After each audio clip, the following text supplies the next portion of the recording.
segunda parte. Y en esta segunda parte vamos a enfocarnos en esta oportunidad hacia lo que es el aprendizaje 2.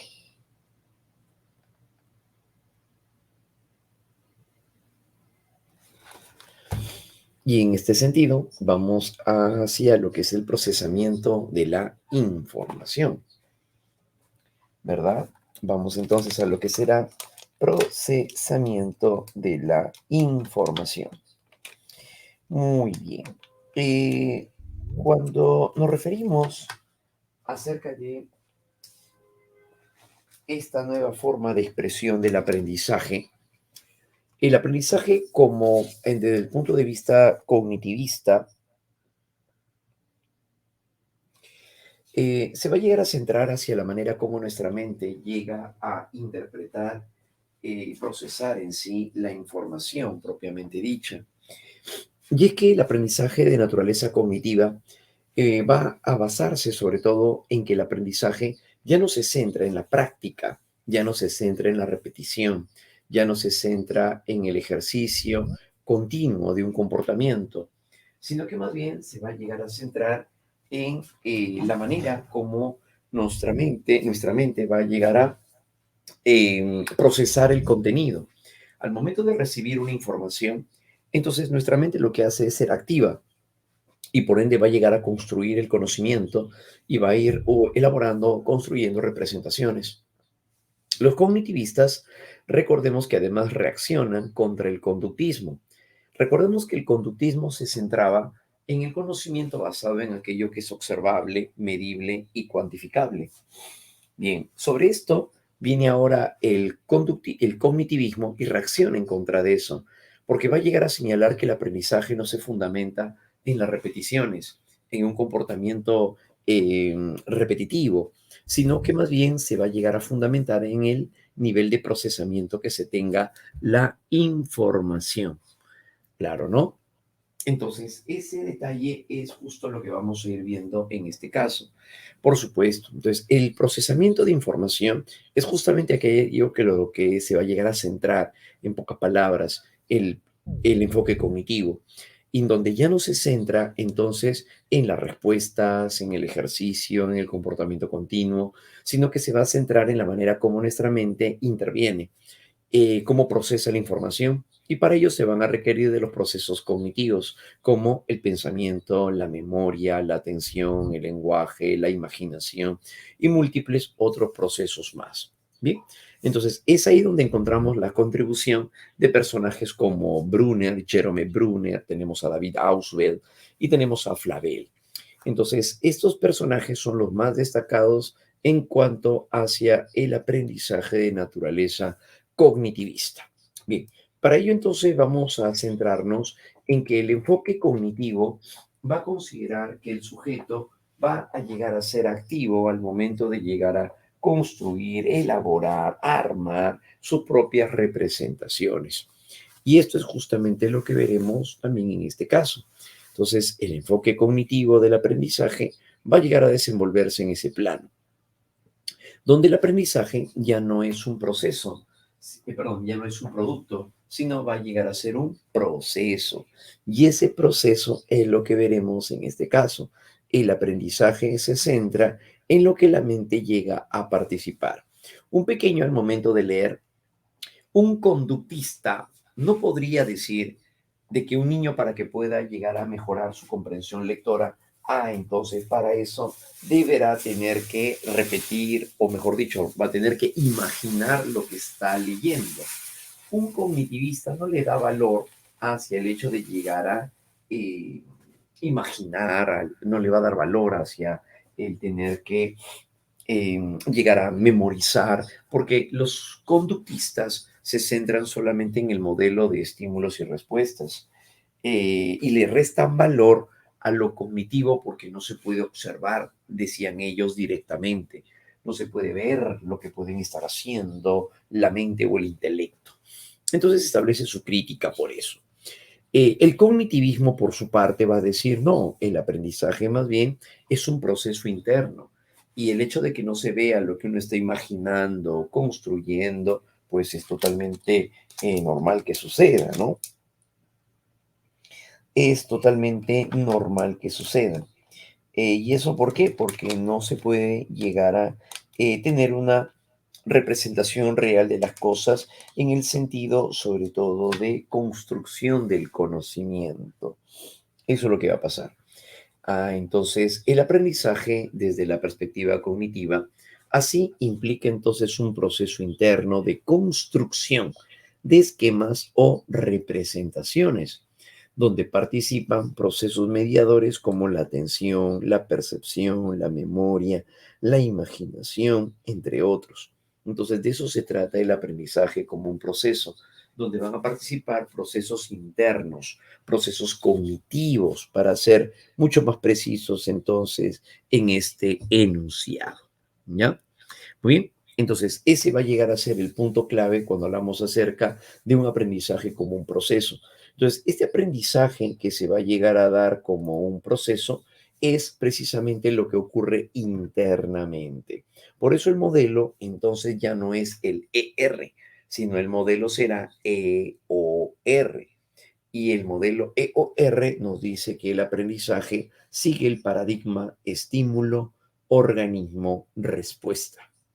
Estímulo, organismo, respuesta, ¿no? Cuyo desarrollo y sistematización lo hallamos en la conocida psicología cognitiva. Y es ahí donde lo hallamos, dijimos, en la psicología cognitiva. Bien, entonces, este va a llegar a ser el sentido propio de un aprendizaje como un proceso. ¿Ya, muchachos? ¿Listo? Excelente, ¿no? Muy bien. ¿Cuál es el condicionamiento respondiente? El clásico, pues. Claro, solo que tiene otro nombre, ¿no? Muy bien. En el campo de cómo surge la psicología cognitiva, vamos a cómo surge la psicología cognitiva. Esta psicología surge hacia la década de los años 60 en Estados Unidos. Y es que surge un gran interés por llegar a desenvolver y comprender el lenguaje de la cibernética, el lenguaje de la informática, la computación, mejor dicho, ¿no? La era computacional en Estados Unidos va a llegar a surgir a partir de esto, ¿no? La era computacional. Surge en Estados Unidos en la década de los años 60. Y es ahí donde los cognitivistas reaccionan contra el conductismo, considerando de que el aprendizaje se fundamenta realmente en los procesos internos del pensamiento. Esta perspectiva teórica entonces se centra en los procesos de pensamiento, se centra en los procesos mediadores, como ya lo comentábamos hace un momento. Describe entonces así a las personas como procesadores activos de información. Hablamos acerca de procesos mediadores. Entonces, al momento de recibir la información, nuestra mente lo procesa, asocia, para luego emitir respuestas. Y las respuestas van a llegar a ser justamente estas, ¿no? Procesadores de información. Así es, al menos, cómo se estaría llegando a señalar o a describir. Entonces, la psicología cognitiva se vuelve ello, se vuelve un enfoque psicológico, el cual se centra en la manera como nosotros procesamos la información. Sí, esa es la psicología cognitiva. Entonces describe a las personas como procesadores activos de información, donde van a suceder los llamados procesos mediadores. Recordemos que se va a llegar a dar entonces de esa manera, ¿no? Los procesos mediadores. Entonces, nuestra mente cuando recibe la información va a llegar luego a ser procesada a nivel interno, es decir, a nivel mental, y luego se emiten respuestas. Por eso es que el modelo es el llamado EOR, que significa estímulo, organismo, respuesta. Entonces, bajo la terminología de naturaleza cognitivista, el estímulo va a llegar a ser la información que está ingresando. Como por ejemplo, en este caso, ¿a quién nos podemos referir? El cognitivismo puede estarse refiriendo, eh, el cognitivismo, decíamos en este caso, puede llegar a estarse refiriendo a lo que será, por ejemplo, una infografía. Al momento de revisar una infografía,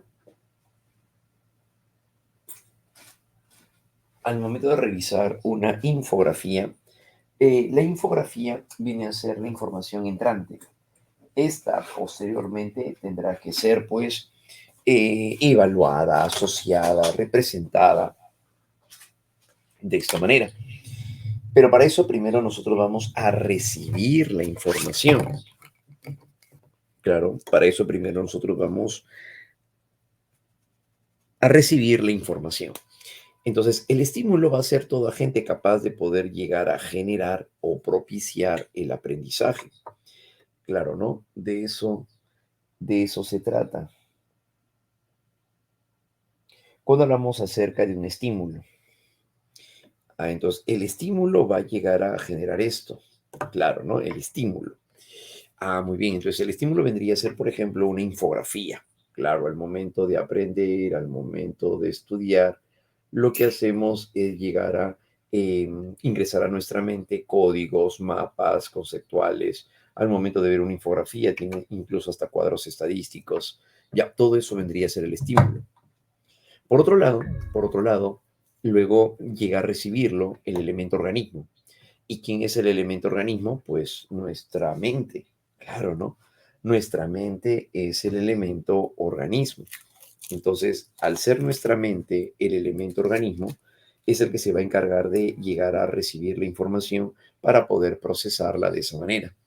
Es aquí donde se van a llevar a cabo los denominados procesos mentales que codifican, almacenan, asocian, interpretan y recuperan información, construyendo de esta manera representaciones. Por supuesto. Entonces, a eso justamente es a lo que se va a llegar a centrar. Claro, ¿no? Cuando hablamos así del denominado procesamiento de la información. Correcto, muy bien muchachos. Entonces, eso lo vemos acá, ¿no? Procesos que codifican, almacenan, asocian, comparan. Nuestra mente se encarga de eso también, de poder llegar a comparar, asociar información, relacionar contenidos. Una infografía, una vez llega a nuestra mente, lo que hacemos es procesar la información de manera directa. Claro. Entonces, de eso justamente es de lo que se va entonces, pues, a servir, ¿no? De eso es precisamente entonces de lo que se va, dijimos, a servir, ¿ya? Muy bien, entonces ese va a llegar a ser el contenido cuando hablamos acerca de los procesos mediadores. Estos, de esta manera, entonces, participan, asocian, infieren, para finalmente, pues, emitir alguna respuesta. Y la respuesta va a llegar a ser la manifestación registrable. Esta se va a convertir, entonces, en la manifestación registrable.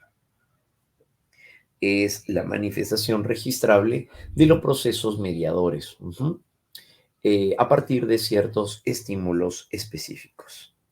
Claro. Entonces, de esta manera, nuestra mente va a ser el elemento organismo, claro, donde va a llegar a darse el verdadero protagonismo del aprendizaje, pues, ¿no? Claro, ahí es donde se va a llevar a cabo el verdadero protagonismo en cuanto al aprendizaje. Los procesos mediadores se van a llevar a cabo en este elemento llamado así, el elemento organismo. Muy bien, chicos, entonces ese va a llegar a ser un aspecto importante, entonces, ¿no? Listo. Ahora, el elemento organismo es el elemento que es la mente, pero también debemos de recordar un detalle muy interesante a todo esto. Recordemos que en el caso el conductismo, le restaba valor a aquello que no se pueda llegar a observar, medir o cuantificar, ¿no? Eso es algo de lo que ya habíamos comentado. Pero por supuesto, sin embargo, es importante llegar a afirmar que cómo se van a defender los cognitivistas. ¿Cómo se defenderán los cognitivistas? ¿En qué sentido? ¿Cómo van a defender ellos la idea de que a pesar de que no se puede ver lo que sucede en la mente, igual cobra un significado muy importante al momento de aprender? Entonces, para ello, los cognitivistas llegaron a señalar que al momento de aprender, lo que nosotros realizamos es una actividad intelectual, pero en esa actividad que nosotros realizamos o llevamos a cabo, no necesita verse directamente, sino que llegamos a asumir la existencia de esta actividad mental a partir de los procesos registrables, que serían en el elemento respuesta. Entonces, ¿cómo sabemos de que llega a existir? ¿Cómo sabemos que llega a existir los procesos mentales si no los podemos ver directamente? Y es que ellos afirman de que estos son procesos inferidos. Entonces, yo no necesito ver las imágenes de una persona cuando está recordando algo. ¿Por qué? Porque es un proceso interno. Es un proceso que se da de manera interna. Entonces eso no es válido el poder asumir de que no lo vemos y como no vemos qué sucede internamente, entonces no vale. Pues no. La defensa que lleva a cabo el cognitivismo señala entonces que los procesos mediadores van a ser procesos, pero que van a ser inferidos de aquello que se puede captar, de aquello que se puede registrar directamente a través de los sentidos. Entonces, ¿cómo sabemos eso? Por ejemplo, bajo este modelo, ¿no? En el caso de un niño, cuando queremos saber cómo es que procesa la información, apelamos a la respuesta como un medio para llegar al elemento organismo. Supongamos, un profesor tiene que ponerle tareas a los estudiantes y les deja 10 problemas de matemática. Cuando a la semana siguiente van a presentar los estudiantes, presentan su trabajo, pero solamente puede observar que lo que hay es el material marcado. ¿Cómo podría darse cuenta el maestro que el estudiante en verdad ha entendido el proceso de aprendizaje? Ha entendido cómo resolver los problemas. ¿Cómo podría enterarse entonces de cómo está el niño estudiando o entendiendo, mejor dicho, el contenido? Entonces, en este caso, la manera de saberlo estaría relacionado con el hecho de que el muchacho o el estudiante tenga que resolver problemas. Solo así sabría si el estudiante está procesando bien la información o no. Sabría si está procesando entonces bien la información o no. A eso se refiere. Entonces, para ello, ¿qué es lo que va a ocurrir? Le va a pedir al estudiante que al azar resuelva un problema de los ejercicios que ha llegado a resolver. Entonces, cuando el estudiante escucha que el maestro le dice, vas a resolver el ejercicio número 7, por ejemplo, ¿no? De 10, el estudiante comienza a resolverlo en la pizarra, claro, y le comienza a explicar cómo es que lo resolvió. Al momento de realizar esto, el maestro se puede dar cuenta de cómo lo ha llegado a procesar el estudiante, cómo lo ha entendido. Claro, ahí sí lo podría llevar a cabo, ahí sí lo podría realizar. Entonces ese va a llegar a ser un punto muy importante al momento de poderse dar el aprendizaje. Entonces, desde este punto de vista, cuando nos referimos acerca de cómo aprendemos o cómo damos cuenta de la información, en este caso, va a tener un valor altamente significativo entonces, pero claro que sí, al momento de aprender qué es lo que nosotros realizamos, qué es lo que llevamos a cabo, el hecho de poder llegar a procesar la información de esta manera. Entonces cuando el estudiante dice, yo aprendí a resolverlo de la siguiente manera, profesor, y le comienza a explicar cómo lo hice, yo lo resolví así, y comienza a presentarle las referencias acerca de cómo llegó a resolver el problema, eso va a llegar a ser el elemento estímulo, perdón, eso va a ser el elemento respuesta. Y la respuesta es la manifestación que se está dando. Es la manifestación de lo que se estaría dando. Bien, entonces ese plano va a llegar a ser que a través de la respuesta va a llegar a explicar el procesamiento de la información que se da en el organismo. Por tal razón, entonces el maestro no necesita ver los procesos mentales del niño, claro que no, sino que puede llegar a inferir, puede llegar a deducir lo que él está procesando a partir de las referencias que está dando en la respuesta. Por lo tanto, las respuestas se vuelven medios para poder llegar a abordar el estudio de los procesos internos. Claro, pero se volverían únicamente medios. En cambio, si lo llegamos a considerar desde la perspectiva eh, conductista, el aprendizaje, o mejor dicho, R no sería un medio, sino que R vendría a ser un fin. Claro, para el cognitivismo, más bien la respuesta se vuelve un medio para poder alcanzar el procesamiento o comprender el procesamiento de la información, para poder llegar a procesar la información.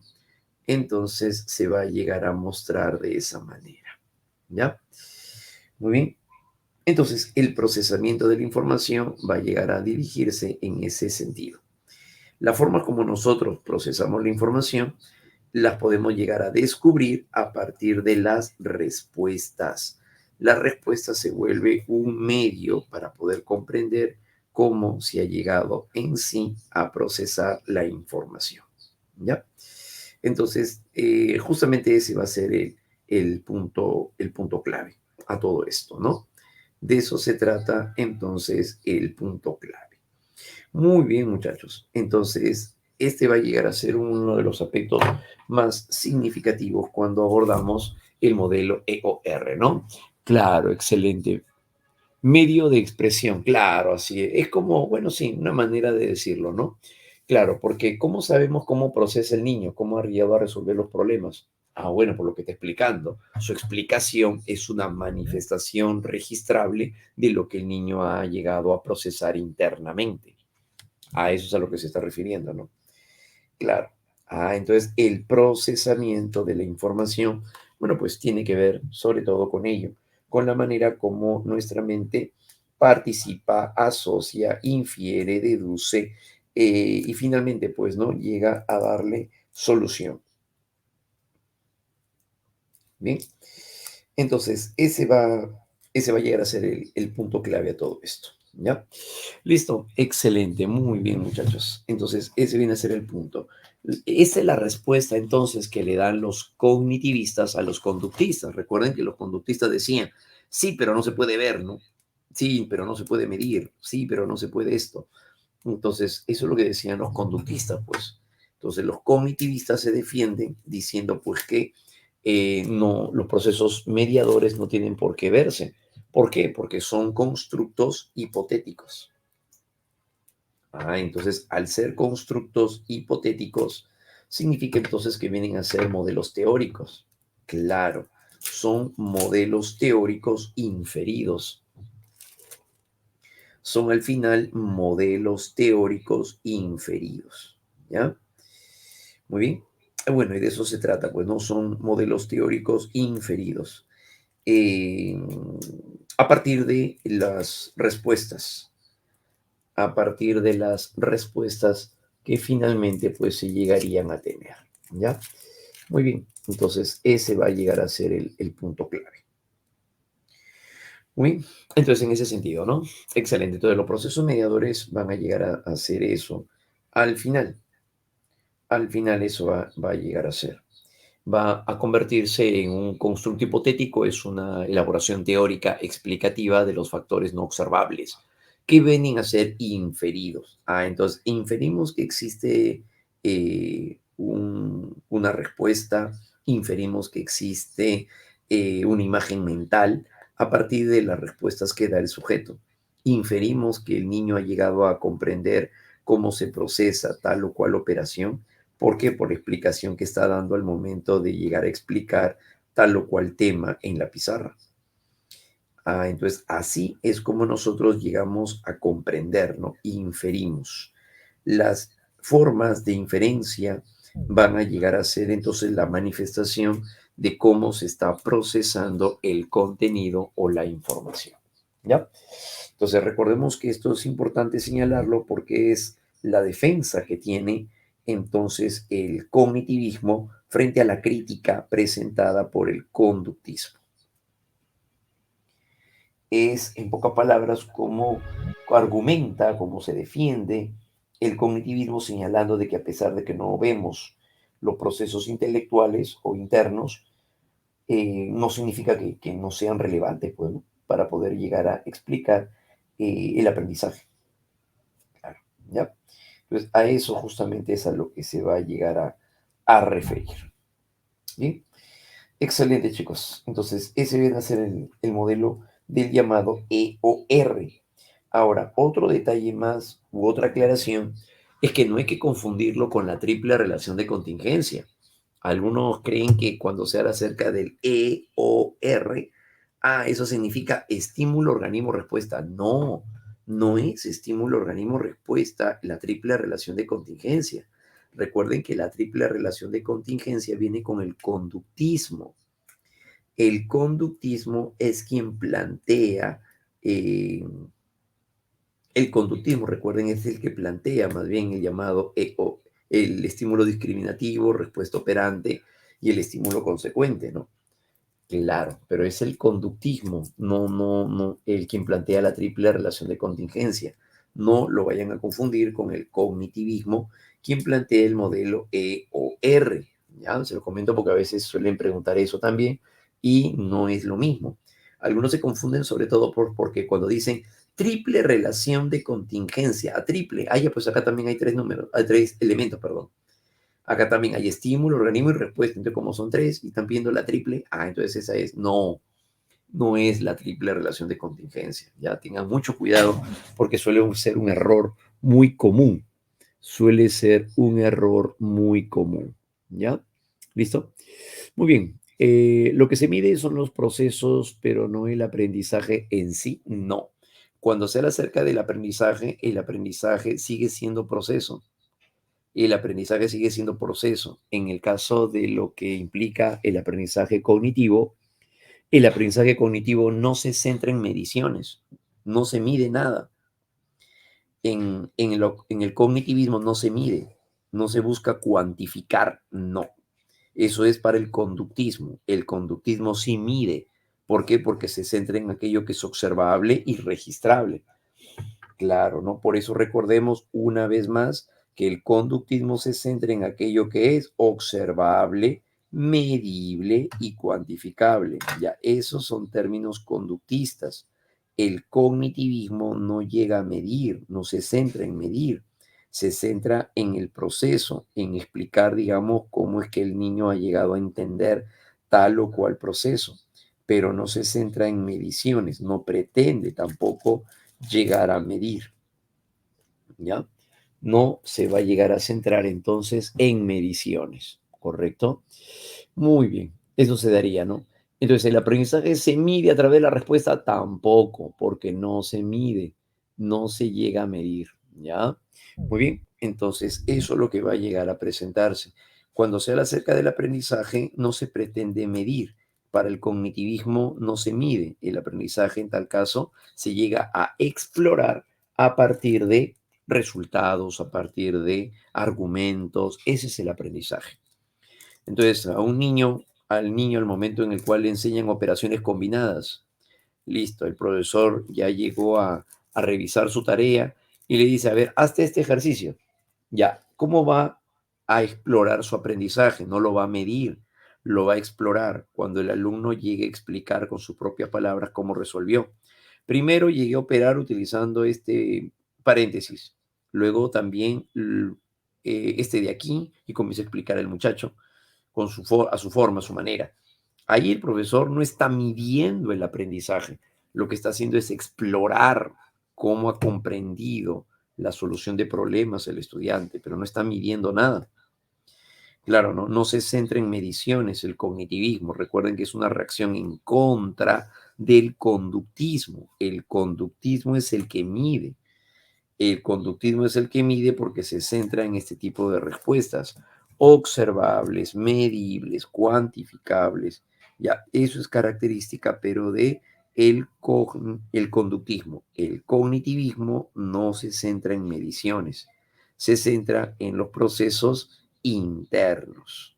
Bien, se centra entonces en los procesos internos. Claro que sí. ¿Listo?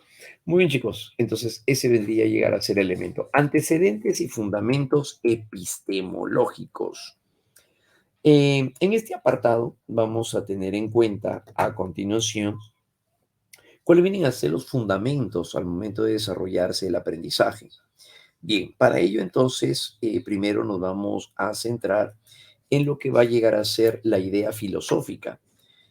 Cuando se busca explicar el aprendizaje, se sabe que la mente lo que hace es llegar a trabajar de forma activa. Claro, por lo tanto nuestra mente lo que hace es llegar a construir, a armar, diseñar, representar, porque la mente del sujeto no es pasiva, sino que llega a ser activa. Y la idea de la mente activa, ¿de dónde viene? Eso viene a partir de un desarrollo filosófico, dado, generado, ¿por quién? Por un personaje que ustedes han escuchado, que va a llegar a ser Emmanuel Kant. Ahí está, Emmanuel Kant. Se acordarán que relacionado con Kant, nosotros recibimos la información a través de los sentidos. Claro, recibimos información a través de los sentidos, pero nuestra mente, que no es pasiva, sino que es activa, elabora o construye sus propias representaciones. Construye o elabora, dijimos, sus propias representaciones. Por consiguiente, entonces la mente va a llegar a elaborar, diseñar, construir y representar. Entonces la mente no es pasiva, no, la mente llega a ser activa al momento de elaborar o construir, dijimos, las propias representaciones. Bien, claro. Entonces, de esa manera dice, los antecedentes más relevantes sobre el enfoque cognitivo se remontan hacia el pensamiento griego clásico, sobre todo con quién, con Platón, pero principalmente también hacia la modernidad con Emmanuel Kant. Y Kant decía que la información que nosotros recibimos la recibiríamos a través de los sentidos, claro, pero no solamente eso, sino que nuestra mente llega a ser activa y lo que hace es llegar a presentar o construir representaciones. Construye, elabora, edifica. Entonces la mente no es pasiva, sino que la mente vendría a llegar a ser activa. El sujeto es entonces, jovencitos, activo a partir de ello. ¿Ya? Muy bien como elemento clase, como elemento clave, perdón.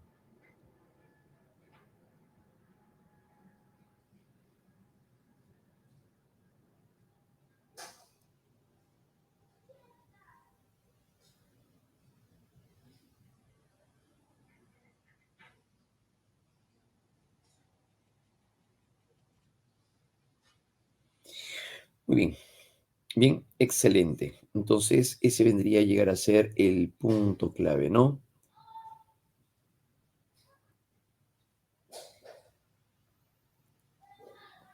Bien, hasta ahí entonces se está captando la idea, ¿verdad?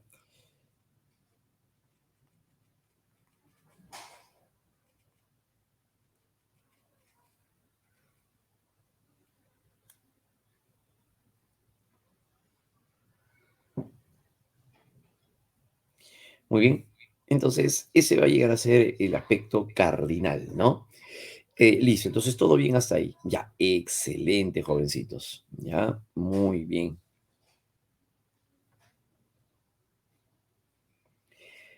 Muy bien, muy bien. En ese caso, entonces, vamos ahora a presentar a continuación que, siguiendo la influencia kantiana, dice, Kant afirmó que el conocimiento es el resultado de la construcción que el sujeto hace de la forma de la información sensible y su organización a partir de las formas a priori, que vienen a ser los procesos internos para los cognitivistas. Claro. Entonces nuestra mente no es pasiva, no, nuestra mente es activa y por lo tanto elabora o construye la representación. Algo muy parecido como cuando nosotros decíamos, si el maestro le da unos textos a sus estudiantes y le dice que luego de revisarlo hagan un mapa conceptual y que luego de revisarlos hagan un mapa conceptual y un resumen. Entonces, cada estudiante va a llegar a tener una producción diferente.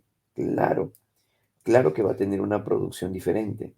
¿Y eso por qué? Porque cada uno elabora o construye sus propias representaciones, pues. Entonces, de tal manera que no vamos a tener el mismo resumen, el mismo mapa conceptual, pues claro que no, no vamos a llegar a presentar nada de ello, ¿no? Igual, porque cada uno tiene su propia manera de poder construir su representación. Entonces, el cognitivismo tiene un valor muy significativo para eso, considerando que nuestra mente, dijimos, no llega a ser pasiva, sino que la mente va a llegar a ser activa, activa para poder construir o armar las propias representaciones.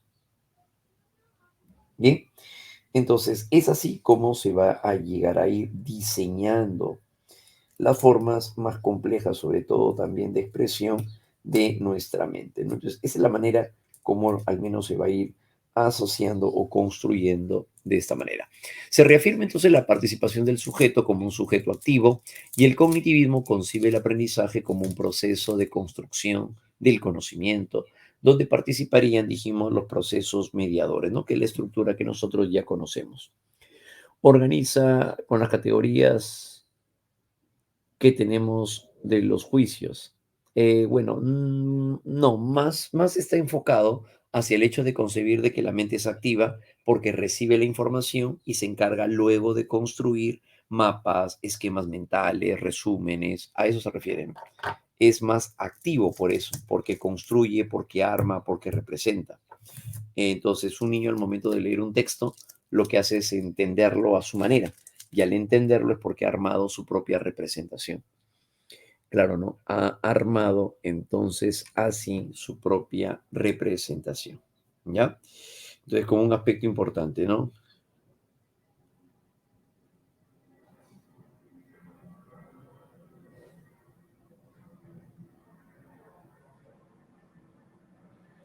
Muy bien. Entonces, eso vendría a llegar a darse en función a ello.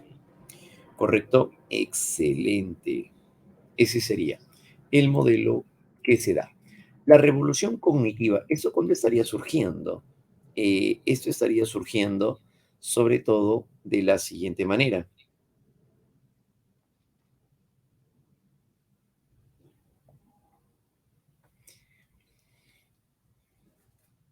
La revolución cognitiva surge en la década de los años 60 en Estados Unidos, como habíamos dicho, y es aquí donde se va a llegar a presentar un valor, sobre todo a continuación, por lo que va a llegar a ser la era de la informática y reacciona así en contra del conductismo, porque el conductismo es mecanicista. Eso es lo que va a suceder. Va a llegar a ser entonces mecanicista.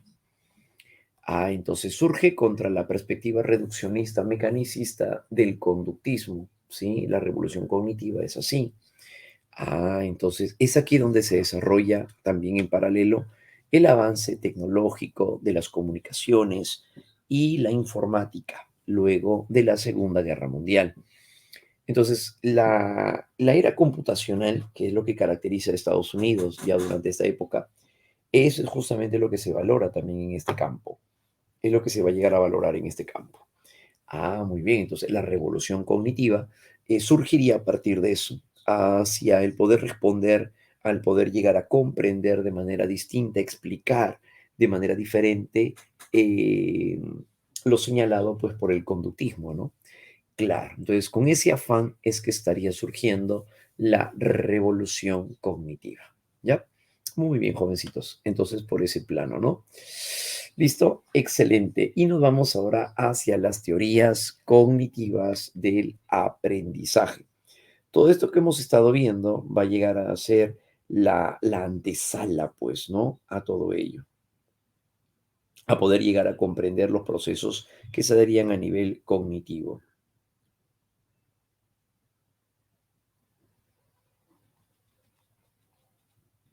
Viene la parte más representativa,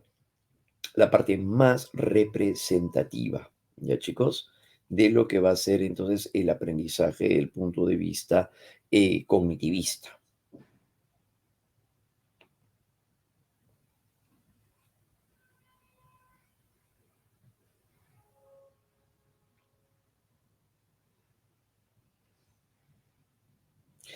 A continuación, vamos ahora con las principales tesis. Vamos con las principales tesis.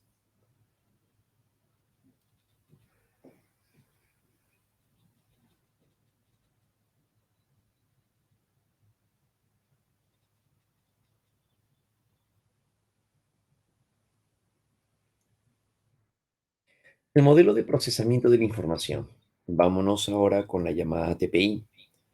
Vámonos a continuación con la llamada TPI. Cuando hablamos acerca de la TPI, se habla acerca de la teoría del procesamiento de la información. En este apartado vamos a encontrar a varios personajes. Encontramos a Gagné, que es uno de los principales exponentes. Tenemos a Tulvin, tenemos a Lookhart, entre otros.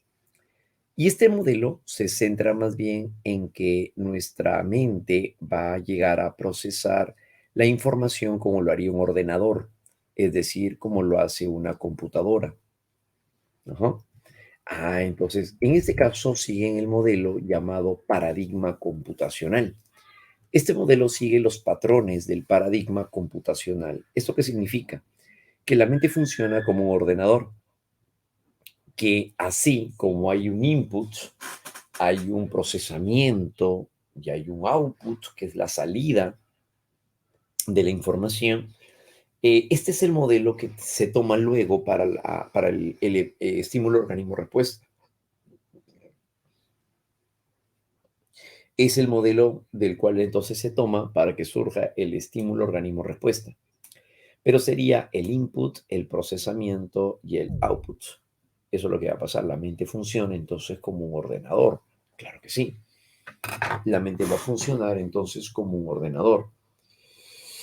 Y se le llama en la TPI, en la teoría del procesamiento de la información, le da un gran valor a la manera, a los niveles de procesamiento. Al momento de aprender, cuando nuestro nivel de procesamiento es muy pobre, sucede que la información no se procesa apropiadamente, por ejemplo, o no se retiene tampoco en la memoria.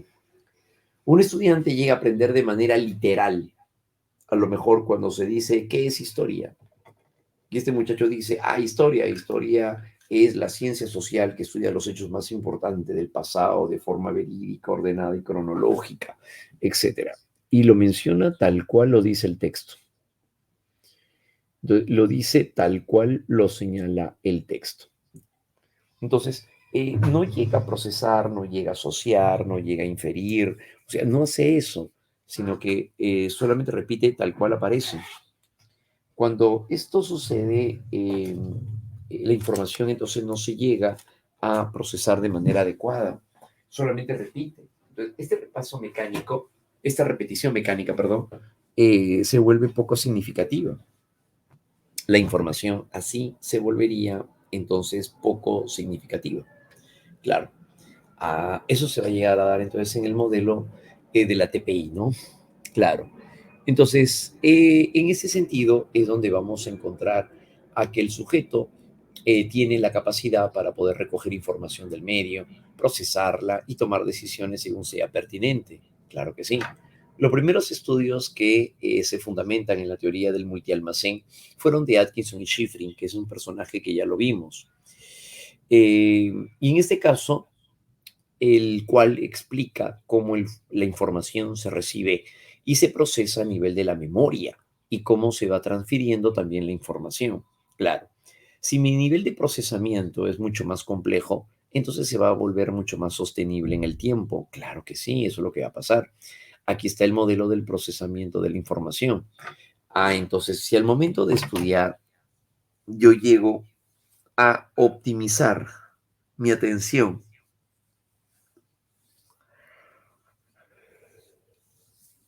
eso hará que la información pase de la memoria sensorial a la memoria de corto plazo. Esto no es la información en la memoria de corto plazo al momento de llevar a cabo el repaso mecánico, supongamos, o de mantenimiento. Eso hará que la información se mantenga también aquí por unos segundos más hasta que se utilice el ensayo elaborativo. Al asociar el nuevo contenido con los saberes previos, la información se va a la memoria de largo plazo. Y es aquí donde encontramos, ¿no? El seguimiento al procesamiento de la información será estudiado por Killian, Craig, Lookhart y Tulving, los cuales van a llegar a presentar lo que se conoce como la teoría de los niveles de profundidad del aprendizaje. Los niveles de profundidad del aprendizaje. Entonces el aprendizaje va a seguir un lineamiento o niveles, como comentábamos, para poder lograr que la información se llegue a representar, a complejizar cada vez más. Entonces, por ejemplo, un estudiante pasa de repetir la información sin sentido a llegar a utilizar el parafraseo. El parafraseo es una estrategia donde el estudiante llega a explicar con sus propias palabras aquello que está entendiendo. Claro, eso se llama parafraseo. Entonces lo explica con sus propias palabras, claro, ¿no? Por otro lado, aumenta más el nivel de complejidad cuando hace un mapa conceptual, cuando construye un cuadro comparativo. Cuando realiza esto, el estudiante entonces está llevando ya su actividad a un plano mucho más complejo, a un plano mucho más elevado, porque allí lo que va a llegar a hacer el estudiante entonces es procesar la información, pero ya en otro nivel. Entonces, eso es justamente lo que va a llegar a caracterizar a la TPI, ¿no? Al procesamiento de la información, ¿ya? Entonces, de eso se trata, ¿no? Entonces, de esa manera vamos aumentando los niveles. Claro, yo si vengo entonces de llegar a repetir y sin sentido, a pasar luego por el parafraseo y finalmente termino armando un mapa conceptual, entonces va aumentando el nivel de procesamiento. Claro que sí, va aumentando el nivel de procesamiento, ¿ya? A eso se refiere. Entonces es aquí donde personajes como Craig y Lookhart consideraron que las huellas de la memoria se forman como resultado de los procesos que tienen a lugar la codificación. Recordemos que la codificación es una de las fases de la memoria. Y por tanto, la investigación debe de centrarse en el estudio de estos procesos. Claro, ¿no? Se debe de centrar en el estudio de estos procesos. Eso es lo que va a ocurrir. Así pues, los niveles más superficiales codifican las propiedades físicas y sensoriales de la información y obtienen una persistencia de la huella menos duradera, mientras que los niveles más profundos, ¿cuáles son? Los semánticos. Los niveles semánticos se refiere a las construcciones lingüísticas, como por ejemplo, una cosa es darle una lista de palabras que un estudiante debe de aprenderse de memoria, significado y sinónimo de palabras. El estudiante lo repite y lo repasa una y otra vez lo mismo, pero sin ningún tipo de asociación, a lo mejor en un primer momento. El profesor le pregunta, a ver, alumno, dígame cuáles son sinónimos de la palabra diatriba. Y esta persona dice, diatriba es contumelia, oprobio, vituperio, ofensa, baldón. Muy bien, listo. Ese es un nivel nada más, nivel básico. En el siguiente nivel, el maestro ahora les dice, lo que van a hacer ahora es llegar a construir oraciones con esas palabras. Muy bien, ya no solamente saben las palabras, sino que ahora van a hacer oraciones, construyen oraciones. Muy bien, uno por uno, uno por uno. Hasta que llega ahora otro nivel más complejo. El profesor le dice, a continuación, ya que saben el significado de las palabras, ya que han construido oraciones con cada una de ellas, ahora lo que van a hacer es juntar tres palabras y con su significado lograr construir una frase. Entonces, el maestro ahora a cada estudiante, llamándolos al frente, le da tres palabras. Muy bien, a ti la palabra que te voy a dar es dádiva, soslayar y vituperio. Listo, otro alumno, para ti la palabra diáfono, infructuoso, etcétera, etcétera, insoslayable, qué sé yo, ¿no? De tal manera que el estudiante ahora va a tener que utilizar su criterio, su habilidad para poder construir una frase con tres, cuatro líneas a lo mejor, pero que incluya a estas palabras. Entonces ya el nivel es más complejo, si se han dado cuenta. Entonces ya no es repetir mecánicamente las palabras, no. Ahora se trata de construir una representación semántica. Entonces ese ya es un nivel mucho más complejo. Entonces, basado en el significado de la información, se obtiene una huella mucho más fuerte, por eso dice, y duradera. Claro, ¿no? Entonces, los niveles de procesamiento se van a volver cada vez más complejos. Uno va aumentando la información y llega a elaborar representaciones también cada vez más sofisticadas. ¿Ya? Muy bien, chicos. Entonces, de eso se trata cuando nos referimos acerca de este elemento, ¿ya? Muy bien, entonces los niveles más superficiales codifican las propiedades físicas y sensoriales de la información, ¿ya? Muy bien, muchachos. Eso va a estar, entonces, esa es la TPI. Según la TPI, entonces, para poder llegar a aumentar nuestro aprendizaje, ¿de qué necesitamos? De aumentar el nivel de procesamiento. Eso significa también que no vamos a hacer siempre no siempre vamos a utilizar la misma estrategia para solucionar problemas. Pues claro que no. No vamos a utilizar, no podemos utilizar la misma estrategia. Debemos de cambiar de estrategia. ¿Ya, muchachos? Eso va a llegar a verse entonces reflejado en este caso.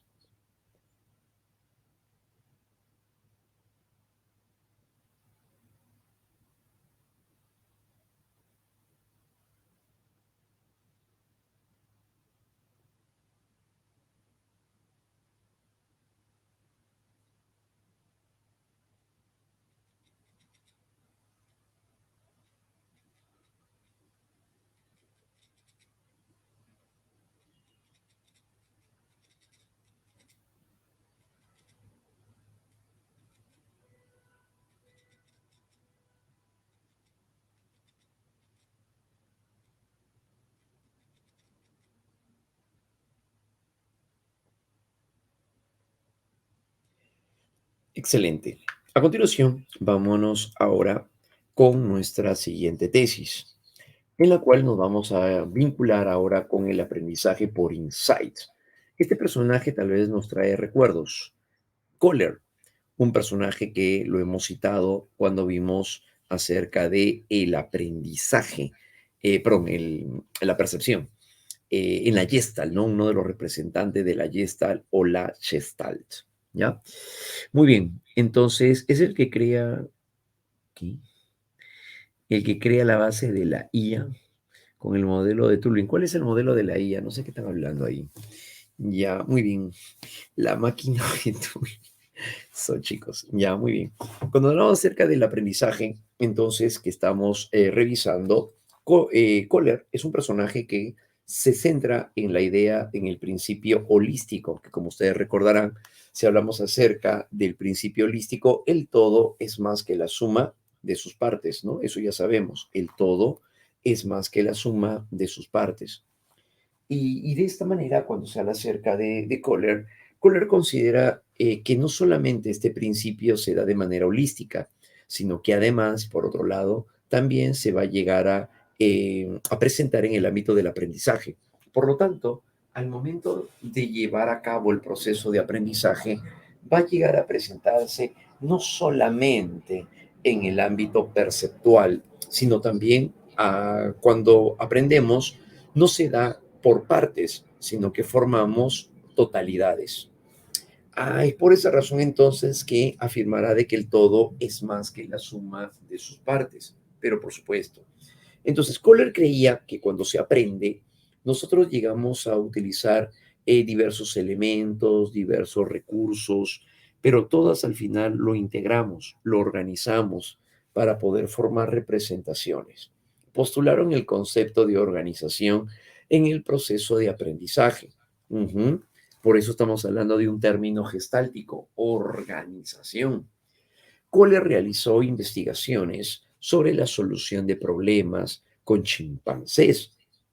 Claro, para poder explorar el aprendizaje, Kohler creía que lo que nosotros hacemos en sí es llegar a juntar la información, eh, exploramos y luego descubrimos la solución a un problema. Y eso lo lleva a cabo con unos chimpancés. Cuando Kohler colocó a estos chimpancés en un ambiente cerrado, colocó plátanos en la parte superior de la jaula, como podemos ver. Pero luego los monos de probar de varias maneras, alcanzar los plátanos y no alcanzaban, comenzaron a ver que había a su alrededor. Y al ver a su alrededor cajas, lo que hicieron fue juntar las cajas y luego hacer una pila de cajas. Y sobre ellas luego subir y alcanzaron los plátanos.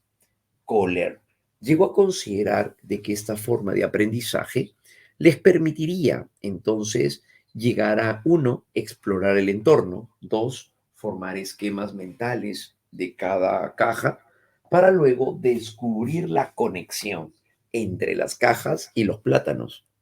Cuando se descubre la conexión entre cajas y plátanos, allí se produce el insight, o lo que Kohler llamó la comprensión súbita. Claro, llevaron a cabo exploración del medio, construcción de representaciones mentales y la comprensión súbita de la conexión entre los medios y los recursos. Cuando sucede esto, ahí se produce recién el aprendizaje. Ahí se estaría dando entonces, jovencitos, el llamado pues aprendizaje. ¿Ya? Muy bien, entonces el aprendizaje se va a llegar a dar de esta manera, por comprensión súbita. A eso se le llama aprendizaje, pero por comprensión súbita. El aprendizaje por comprensión súbita sigue este panorama. Llega a recibir la información, claro, ¿no? Se explora y luego se emiten respuestas. Eso es un aprendizaje que se va a llegar a dar, dijimos, por comprensión súbita. ¿Bien? A eso se refiere. Cuando Kohler coloca a los monitos en un ambiente diferente, los animalitos llegaron a solucionar el problema en menos tiempo. Entonces demoraron menos en solucionar el problema, efectivamente, ¿no? Demoraron menos en solucionar el problema, ¿ya? Ese es el aprendizaje por insights. Muy bien, entonces aquí es donde viene Kohler, y Kohler formuló esta teoría del insight, el cual señala que la solución de problemas está relacionado con las estructuras perceptuales, donde la situación que presenta el sujeto descubre nuevas organizaciones. Allí es donde descubre el sujeto nuevas organizaciones. En el caso de las personas, ¿cómo se daría un aprendizaje por insights? Por ejemplo, tal vez nos ha pasado en algún momento que cuando se pretende llegar a, supongamos en este caso, pues estudiar, resuelven problemas matemáticos y ocurre que cuando pretenden resolver un problema no les sale y ya llevan como 15 minutos en ese problema y se cierran y no les sale, hasta que luego, al momento de salir a la calle a comprar algo, regresan y ven el problema con otros ojos. Tal vez a alguno le ha pasado eso. Y cuando ves el problema con otros ojos, reorganizas lo que habías visto anteriormente y construyes una nueva representación mental hasta que se descubre la información. Creo que puedo hacer esto, puedo hacer aquello y puedo hacer lo otro. Cuando eso sucede, has hecho insight. Y eso es la comprensión súbita también. Claro, eso sería la comprensión súbita. Muy bien. Entonces, eso va a llegar a darse como el insight. El insight para Kohler, entonces, es como una iluminación que se tiene. Sí, se le llama incluso también por eso teoría de la iluminación o la forma de eureka, se le llama así, ¿no? ¿Por qué? Porque el individuo junta, explora, hasta que descubre una conexión. Eso vendría a llegar a ser el aprendizaje desde el punto de vista de Kohler.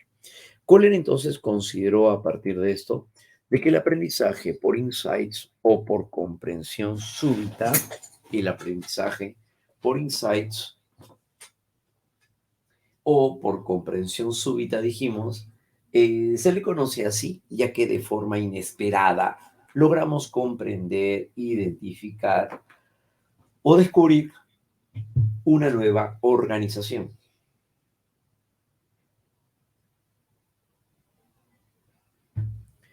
Llegamos a descubrir una nueva organización.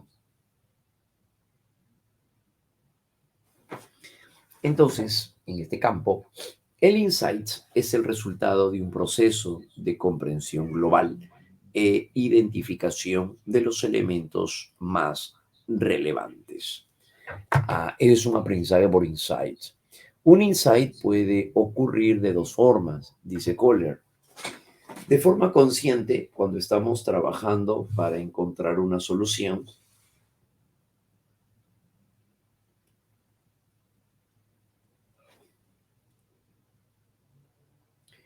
de forma consciente, cuando estamos trabajando para encontrar una solución,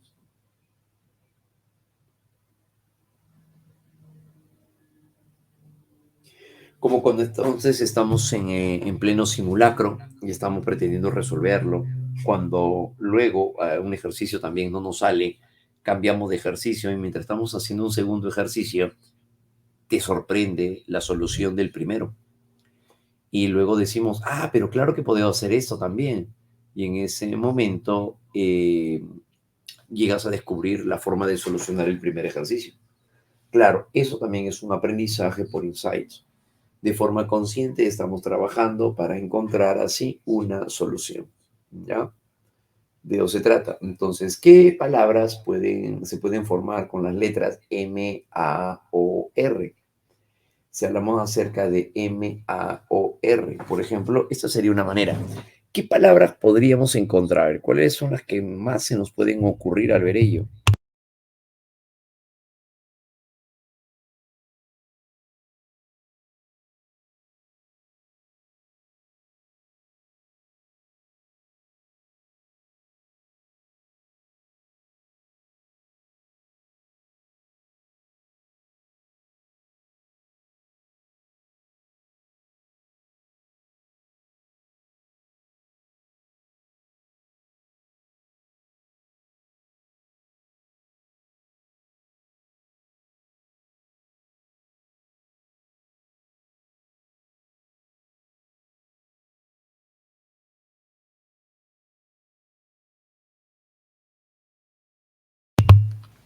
Encontramos para ello, entonces, Mora, excelente muchachos, amor, ramo, Roma, ¿sí?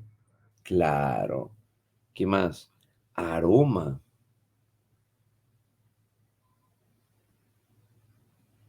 aroma, pero hay dos A, no, tiene que ser solamente las palabras que están ahí nada más. Claro, no inventen pues chicos. Muy bien, entonces eso es lo que va a suceder.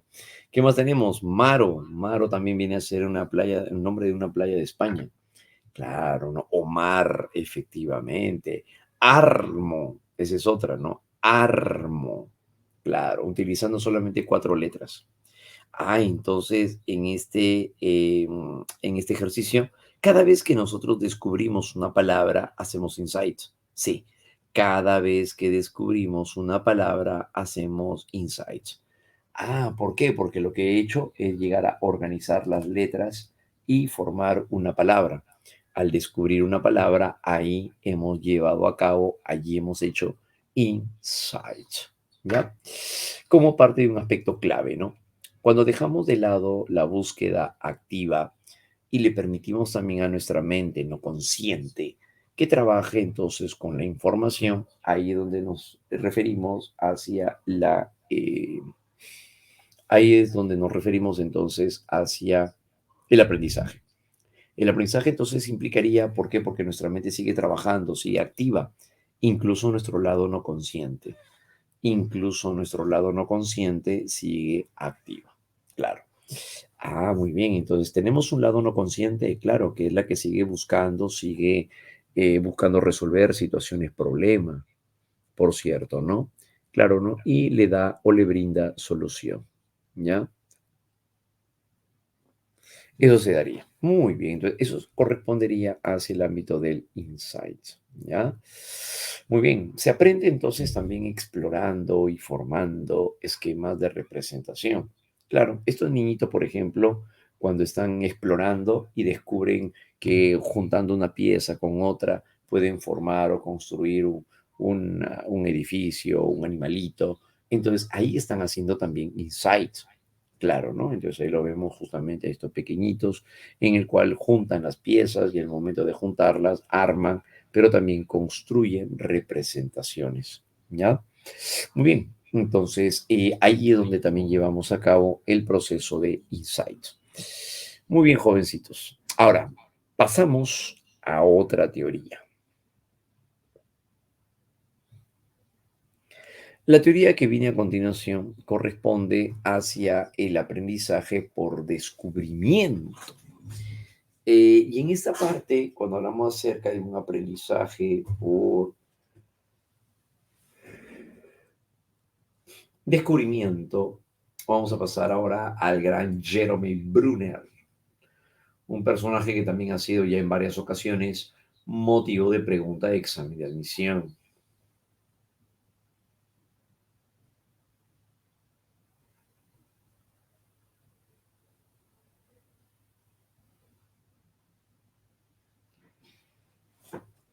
Bien, a ver, aquí nos dice, ya, no le tomaron captura. Ya, se refieren a estos tres niñitos. Muy bien, ya, correcto, no hay ningún problema. Entonces, aquí pueden llegar al otro. Ya, muy bien, no hay problema. Antes de estos tres pequeños, antes de estos tres gorditos, sí, antes de los tres chanchitos, ya, muy bien. Entonces, aquí lo tenemos, ¿ya? Listo, muy bien, excelente, muchachos. Listo, ahora sí ya todo listo, ¿no? Muy bien, ya. Seguimos. Y nos vamos con Jeremy Brunner. Brunner, a ver, cuando al momento de aprender, utiliza varios conceptos un poquito complicados, pero vamos a referirlos con un ejemplo mejor, ¿ya? Para que se pueda visualizar. ¿A ustedes les ha pasado? Creo que sí, porque ustedes también leen, investigan, aparte de los temas que ustedes están atendiendo, ustedes también revisan, me imagino, otras fuentes, ¿verdad? Cuando ven un tema, me imagino que ustedes también investigan y amplían sus conocimientos, me parece, creo, supongo, vaticino, sospecho que eso hacen. Muy bien, ¿les ha pasado para todos aquellos que lo hacen que cuando llegan a abrir una página y llegan a investigar, les ha pasado que han visto algún concepto que luego los ha llevado a tener que investigar ahora de ese concepto en particular y han ampliado sus conocimientos? En pocas palabras, una información le lleva a otra, y esa a otra, y esa a otra. ¿Les ha pasado eso? Al final, al momento de investigar un tema, abren como 5 páginas. Ya, para Brunner, eso es un aprendizaje por descubrimiento. Bien. Entonces, en este sentido, lo que va a suceder desde el punto de vista de Brunner es que al momento de aprender descubrimos, y cuando descubrimos asociamos contenidos. El aprendizaje de Brunner se centra en el caso en el que llegamos a formar estructuras cognitivas. Y es que Brunner creía, sobre la base de que el sujeto no es pasivo, sino que el sujeto es activo, que cada quien puede llegar a organizar su propia información y construir también así sus propias representaciones. Eso lo creía Brunner. Entonces, el aprendizaje es un proceso permanente de formación de estructuras cognitivas, denominadas conceptos, y el desarrollo de habilidades para la resolución de problemas. Entonces Brunner creía que al momento de aprender lo hacemos mediante un proceso de investigación que implica ir de lo particular a lo general. Y es que ustedes extraen información de esta página, de esta otra, de esta otra y de esta otra, y finalmente llegan a una representación general. Ya, para Brunner eso es un aprendizaje por descubrimiento. Entonces, si el sujeto no es pasivo, sino que es activo, entonces hay que darle recursos para que investigue, para que pueda producir información.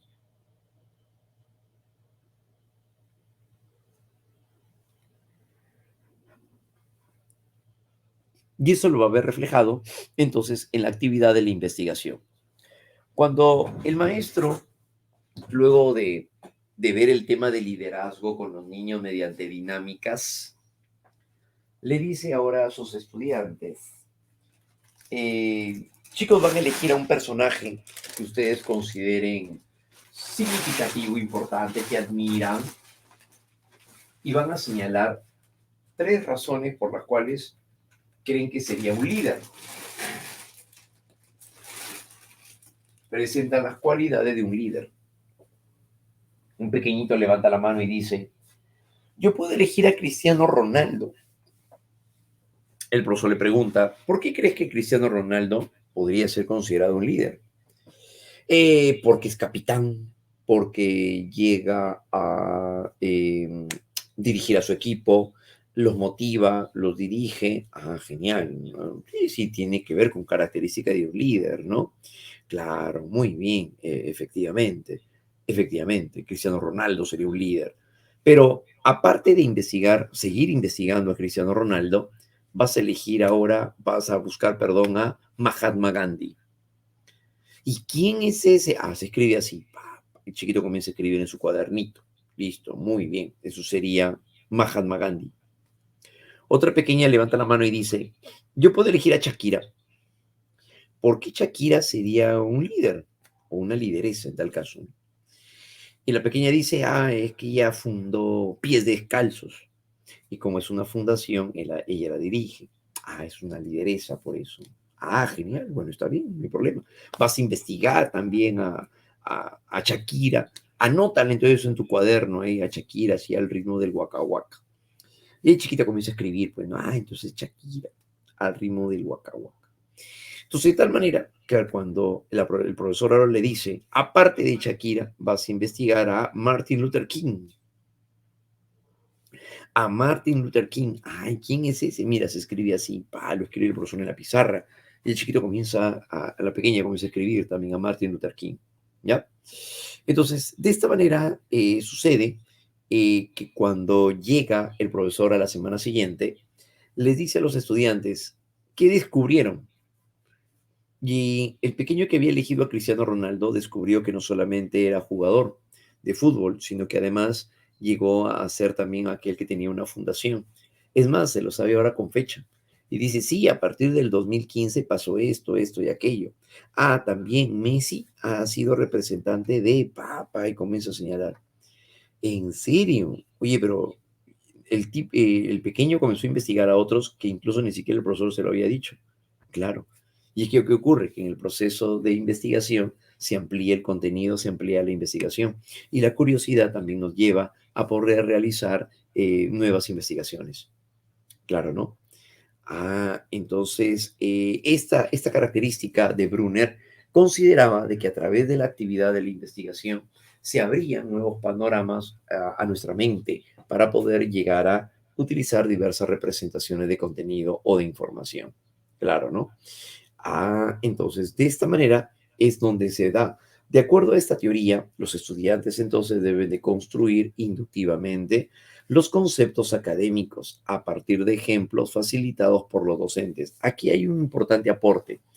Brunner creía que el docente no tendría que dar el conocimiento ya terminado, masticado, sino que debería de darle tareas o actividades motivacionales que le permitan al estudiante llegar a descubrir el conocimiento por sí mismo. Claro, a través de un proceso, obviamente, ¿no? De entrenamiento previo. Entonces, Brunner consideraba que el aprendizaje tiene esas características. Entonces aprender es pensar entonces inductivamente. Sí, desde el punto de vista de Brunner, claro que sí. El aprender tiene que ver con el pensamiento inductivo. ¿Y por qué inductivo? Porque se va de lo particular hacia lo general. Porque se va de lo particular hacia lo general. ¿Ya? Entonces, ese va a llegar a ser un aspecto muy importante, ¿no? Desde el punto de vista de Brunner. Entonces, aprender inductivamente, ¿qué significa? Aprender inductivamente es ir de lo particular a lo general, y eso estaría significando que ir de ejemplos, situaciones o casos hacia leyes, teorías y conceptos. ¿Ya? A eso se refiere. Ir de ejemplos, situaciones o casos a teorías, leyes y conceptos. Entonces, una maestra es la que les va a enseñar a los estudiantes lo que significa ser empáticos, pero muy lejos de llegar a definir, la empatía, ¿qué es? Escriban, niños. La empatía es una capacidad que implica llegar a comprender cómo se siente el otro a nivel emocional, o sea, y todo lo demás. Lo que sucede es que les va a narrar un cuento, y luego de narrarles un cuento, les pide a los niños que participen y puedan llegar a señalar qué fue lo que más importante se dio en la narración, qué aprendió el niño de la historia, etcétera, etcétera, etcétera, para luego llegar a lo que es el concepto de empatía, para llegar al concepto de empatía. Entonces sucede que el pequeño ha ido comprendiendo finalmente lo que es la empatía, pero no porque se aprendió el significado de manera literal, sino porque llegó a pensar de manera inductiva, yendo de lo particular hacia lo general. Entonces, eso es justo lo que se va a llegar a dar ahora en este caso, ir de lo particular hacia lo general, ¿ya? Muy bien, entonces, esta es la forma como se va a llegar a presentar, ¿no? Claro, yendo de lo particular a lo general. Eso significa pensar inductivamente. El aprendizaje, entonces, así es el descubrimiento que el estudiante hace por sí mismo, con su propio ritmo también, a su propio ritmo, y a partir de las tareas de búsqueda que le encargan también los docentes. Claro, ¿no? Y la actividad que encargarían los docentes. Entonces, a eso justamente es a lo que se va a llegar a dirigir, a enfocar, a presentar, ¿ya? Muy bien, muchachos. Entonces, va a ser un aspecto muy significativo, ¿no? Un aspecto muy importante para llegar a comprender esta situación. Entonces, el aprendizaje así es el descubrimiento que el estudiante hace por sí mismo y también a su propio ritmo, ¿no? A partir de tareas de búsqueda que le encargarían los docentes. Entonces, Brunner cree que el aprendizaje es eso, es una actividad basada en la investigación. Y el docente no tiene que dar la información ya terminada, sino que lo que tendría que hacer es propiciar situaciones.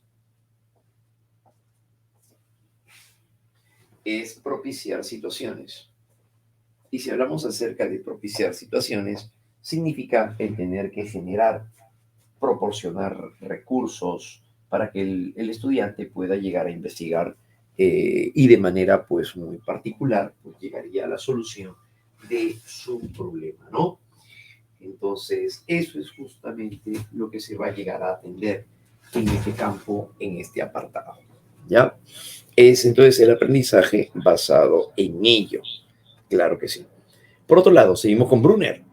Brunner consideraba consideraciones importantes del aprendizaje por descubrimiento.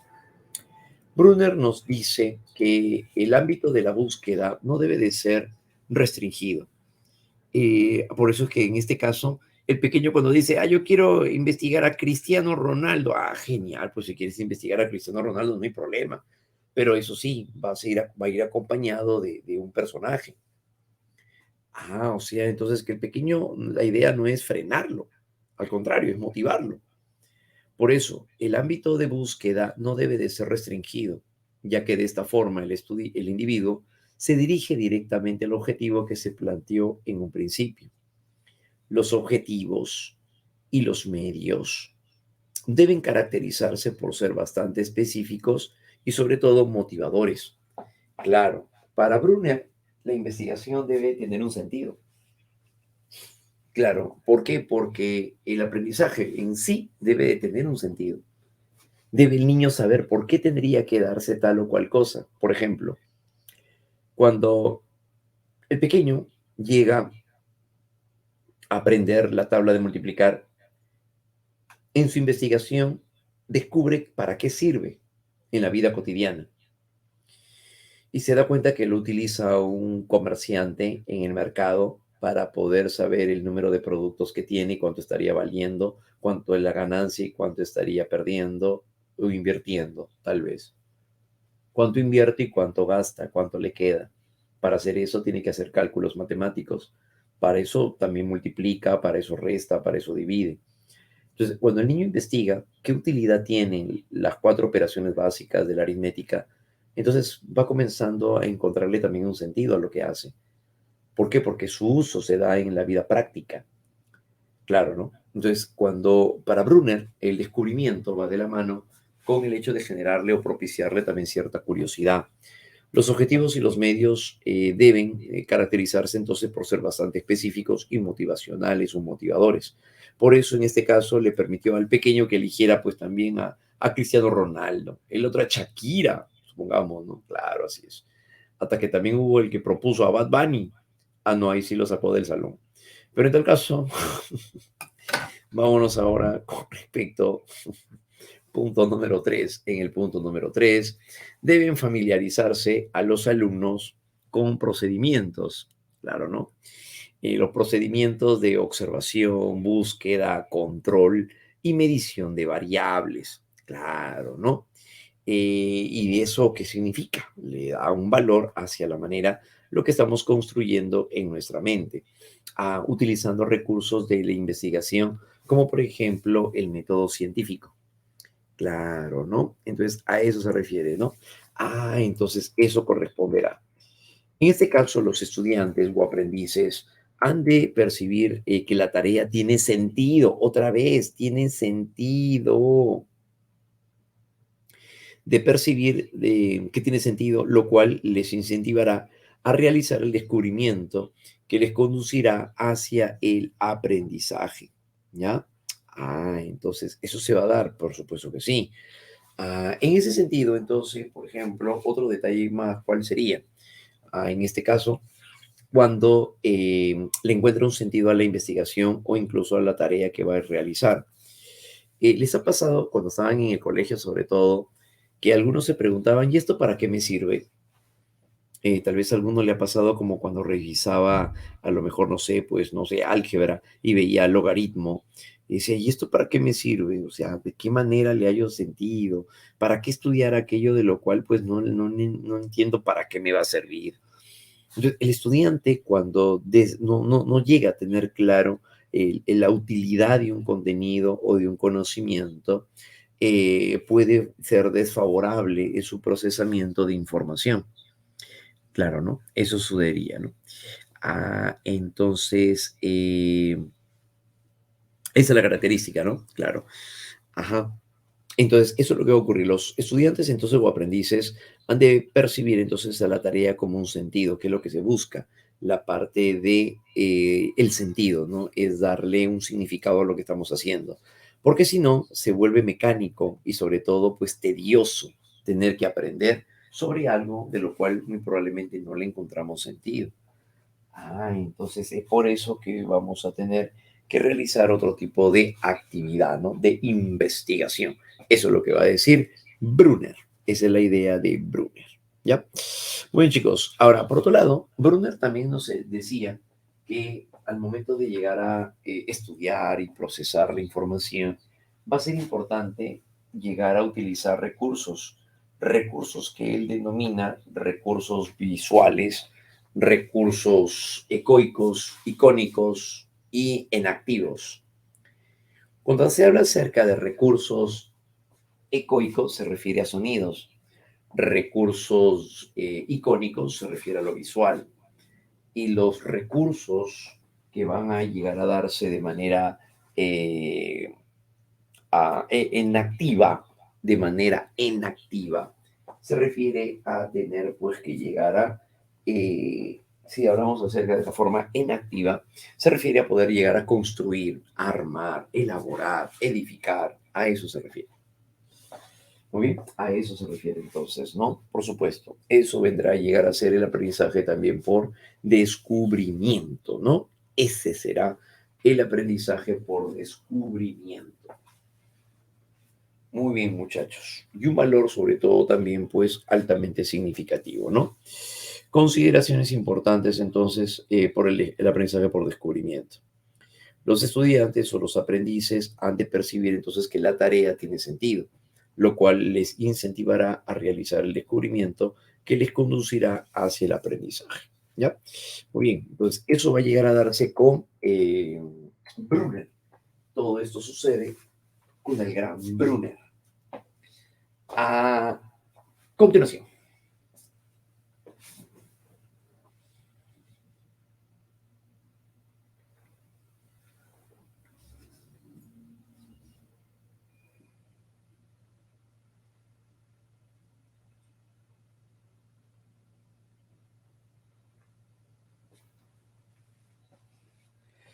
nos vamos ahora hacia el aprendizaje significativo de David Ausubel.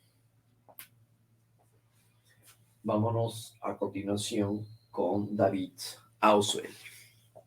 El personaje que veremos a continuación va a tener un valor altamente significativo. Claro, ¿no? ¿Qué implicaría el aprendizaje por Ausubel? Ausubel plantea dentro de sus conceptos elementales, el aprendizaje que se llega a dar por inclusión hacia el nuevo conocimiento sobre los llamados saberes previos. Estas son las palabras clave de Ausubel.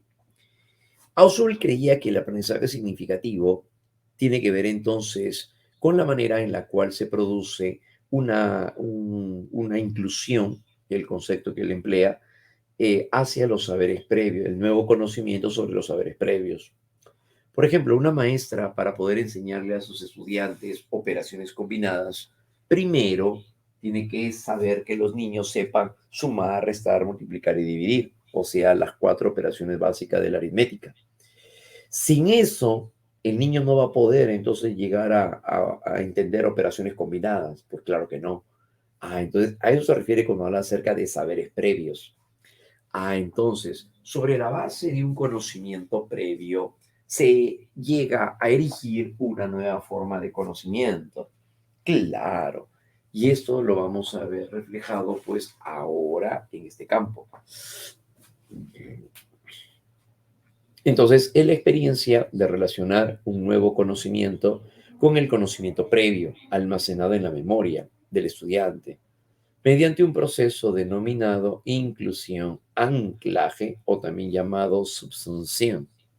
Claro, ¿no? O también llamado subsunción, decíamos.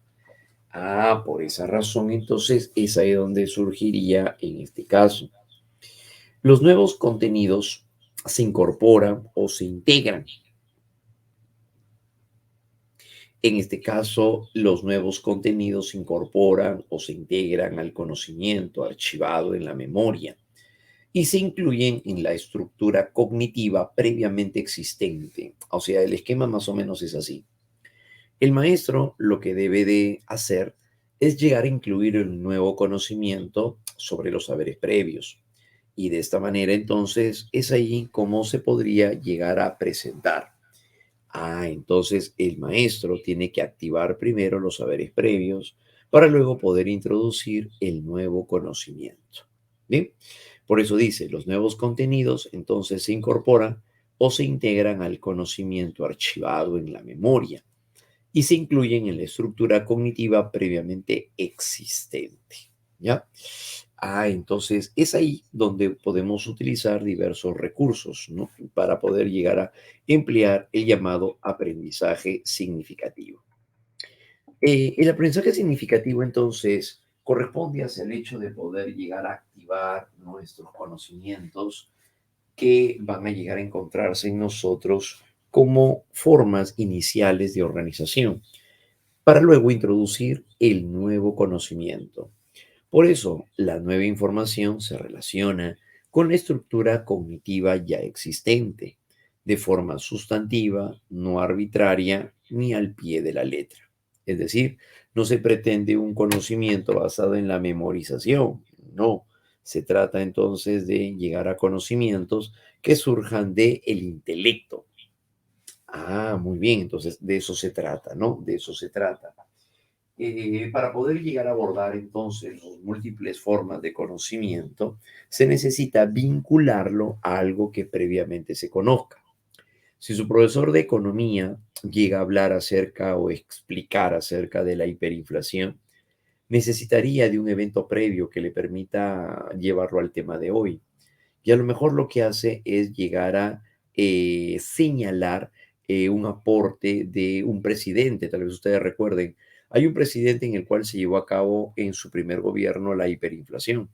Y este presidente llegó a presentar, digamos, pues una forma muy neófita del asunto, la dirección de la dirección del Estado. Y lo llevó obviamente pues a una situación compleja, pues, ¿no? Claro. Entonces a eso se refiere. La información entonces nueva se relaciona con la estructura cognitiva ya existente de forma sustantiva, arbitraria y sobre todo pues tampoco al pie de la letra, ¿no? Ahí el estudiante debe tener una actitud y una predisposición favorable para extraer el significado del aprendizaje. ¿Qué significa? Ausubel consideraba que al momento de aprender se debe de tener una predisposición adecuada. Si el estudiante cree que lo que va a llegar a aprender es muy complicado, muy complejo, muy pocos entienden, pues lo que va a hacer es llegar a frustrar sus intentos para poder mejorar su aprendizaje. Y por lo tanto no le va a permitir un buen desenvolvimiento, eso decía Auswell. Entonces si el estudiante cree que lo que va a pretender aprender es muy complicado, muy poco lo entiende, uno que otro bendecido, qué sé yo, entonces de tal manera que el estudiante se predispone a no entenderlo. Cuando va a empezar la clase, a lo mejor dice, ya empezamos ya con problemas, no entiendo ni el título siquiera. Entonces el estudiante ya se predispone negativamente a aprender y eso obvio que no le favorece. ¿Qué se debe de tener entonces aquí? Hay un valor por el material práctico de acuerdo al nivel de avance. Claro, ¿no? Hay un valor por el material práctico. Ese es otro punto. Ausubel creía que el material práctico debe de irse dando de manera creciente en dificultad, porque puede ser que el estudiante desarrolle entonces una predisposición negativa a partir de el material práctico. Por ejemplo, tal vez a ustedes le ha pasado, a lo mejor incluso más en el colegio, que han entendido la teoría, todo lo han comprendido de pe a pa, pero sucede que cuando van a los ejercicios no les sale el primero, ni el segundo, ni el tercero, y le faltan todavía 12 más. Entonces, cuando ocurre ese momento, el estudiante siente que no sabe. A pesar de que ha entendido la teoría, cree que no sabe. ¿Por qué? Porque no le permite resolver problemas. Entonces, y no es que esté mal el que haya aprendido la teoría, solo que a lo mejor el material no es el más idóneo o el más adecuado para su nivel progresivo de aprendizaje. Entonces hay que ir de la mano con el nivel de aprendizaje y eso es importante para generar buena predisposición. Por ejemplo, también, si un estudiante recién está aprendiendo y de frente se va con un material complejo, ya entendí todito esta parte de matemática, de áreas sombreadas, entonces de frente me voy a los ejercicios de uni. No, pues tampoco. O sea, ¿para qué? ¿No? Porque hacerte la vida tan difícil. Sí, importante es ir de a pocos, de lo más simple a lo más complejo. Pero les comento, hay chicos que lo procesan así. Creen que entonces que poniéndole un ejercicio de mayor complejidad, le va a favorecer para poder comprender a algún otro de menor complejidad. Entonces, eso justamente se diría, ¿no? Y eso ya no ocurre bajo un aspecto favorable. ¿Ya, muchachos?